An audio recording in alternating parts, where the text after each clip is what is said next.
रान खात्याची घसघशांचेर वचपाची बंदी पर्यटकांक बादली. दूधसागर घसघशाच्या वाटेर हजारांनी पर्यटक आडखले. पुलिसांनी काडपाक लायल्यो उठाबशो आनी धाडले पडते.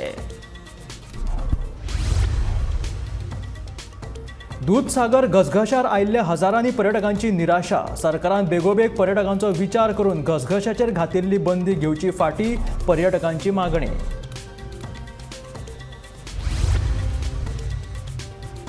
मेरशे व्हडले भाट 39 वर्सां पिरायेच्या मनशाची झाडकुटींनी मेळ्ळी कूड. पुलीस करतात फुडलो तपास.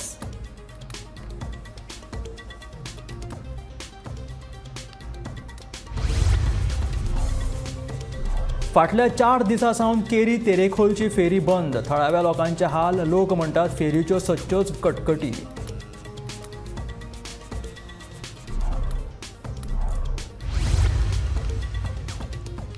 नोकरेवयल्यान काडून उडयल्ल्या सेजाच्या कर्मचाऱ्यांक परत कामार घेतले ना जाल्यार रस्त्यार देऊन करतले खर आंदोलन. पंचायत तशेंच शेतकार आनी बिगर सरकारी संघटनांचो कर्मचाऱ्यांक तेंको. आनी फुकट उदक मेळटा म्हणून उदकाची नाशाडी करची न्हय. उदकाचो वापर सांबाळून करात. मुखेलमंत्री दोतोर प्रमोद सावंताचें गोंयकारांक आवाहन.